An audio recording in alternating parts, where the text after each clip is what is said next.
الرجیم بسم اللہ الرحمن الرحیم تسبیح اللہ تعالیٰ کی درود و سلام آخری نبی حضرت محمد صلی اللہ علیہ وسلم پر۔ میں رائے عابد علی کھرر راست نقطہ کے فورم سے حاضر خدمت، میرے دیکھنے اور سننے والوں کو سلام۔ آج کا ہمارا موضوع ہے کہ نان ریزیڈنٹ کون سی ریٹرن جمع کروائیں گے بطور ریزیڈنٹ یا نان ریزیڈنٹ۔ اوورسیز پاکستانیوں کو پاکستان کے قانون میں دو آپشنز، دو اختیار، دو چوائسز دیے گئے ہیں کہ چاہے تو وہ اپنی انکم ٹیکس ریٹرن بطور ریزیڈنٹ کے فائل کریں یا نان ریزیڈنٹ کے۔ یعنی اگر کوئی شخص نان ریزیڈنٹ کا آپشن لیتا ہے تو پھر اس کو اپنی ریٹرن کے ساتھ ویلتھ سٹیٹمنٹ جمع کروانے کی ضرورت نہیں ہوگی، ویلتھ سٹیٹمنٹ ایگزیمپٹ ہو جائے گی۔ لیکن اگر کوئی شخص ریزیڈنٹ کا آپشن لیتا ہے، رہے گا تو وہ نان ریزیڈنٹ ہی، کیونکہ اس نے ریزیڈنٹ کی جب ریٹرن فائل کرنی ہے تو آپشن دبا دینا ہے نان ریزیڈنٹ کا، جس سے ایف بی آر ڈپارٹمنٹ کو یہ پتہ چل جائے گا کہ یہ شخص ریزیڈنٹ کے طور پہ جو اپنی ریٹرن جمع کروا رہا ہے لیکن ہے یہ اوورسیز، کیونکہ اس نے نان ریزیڈنٹ کے بٹن کو کلک کر دیا ہوگا۔ لیکن پھر اس کے لیے ضروری ہو جائے گا کہ وہ اپنی ریٹرن کے ساتھ، اپنے گوشوارہ آمدن کے ساتھ ویلتھ سٹیٹمنٹ یعنی کہ اپنی پراپرٹیز، بینکس اور تمام ایسٹس، لائبلٹیز کو بھی ساتھ سبمٹ کرے۔ اچھا، یہ آپشن چننا ٹیکس پیئر کی اپنی مرضی پر منحصر نہیں ہوتا، یعنی کہ جب چاہا جس سال چاہا ریزیڈنٹ بن گئے، جس سال چاہا نان ریزیڈنٹ بن گئے، یہ نہیں ہوتا،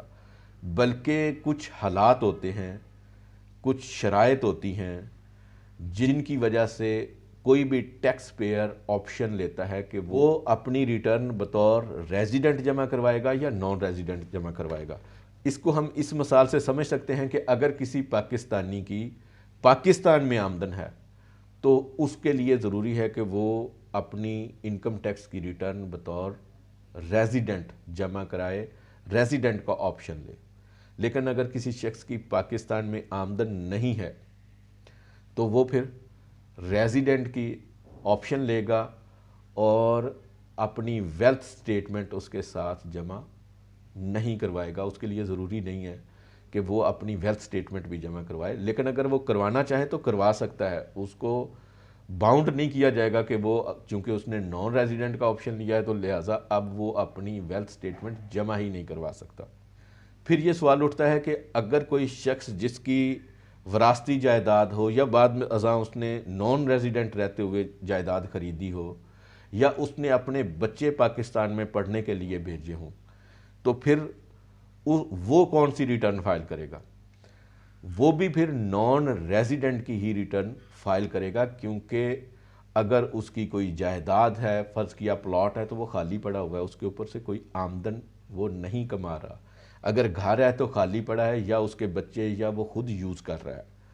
اس کے اوپر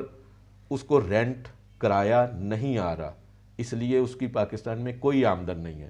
اسی طریقے سے اگر زرعی زمین ہے اس کی تو وہ بے آباد پڑی ہے، وہ غیر آباد پڑی ہے، اس کے اوپر کوئی کھیتی باڑی وغیرہ نہیں ہو رہی، اس کے اوپر کوئی آمدن نہیں ہو رہی، تو وہ بھی نان ریزیڈنٹ کی ہی آپشن لے گا، کیونکہ آمدن پاکستان میں اس کی نہیں ہے۔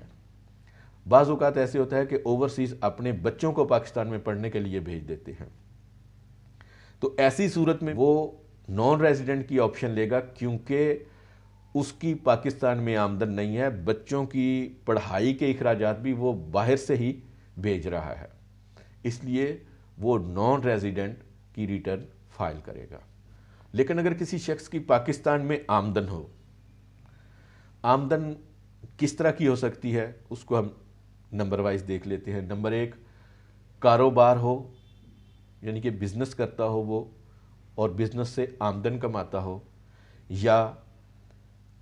کسی شخص کی زرعی زمین ہو، اس سے آمدن آتی ہو۔ نمبر تین، جائیداد کو کرایہ پر دیا ہوا ہے اور وہ کرایہ آتا ہے۔ نمبر چار، بینک سے منافع آتا ہے۔ نمبر پانچ، سٹاک ایکسچینج میں کوئی سرمایہ کاری ہے، اس کے اوپر سے اس کو منافع آ رہا ہے۔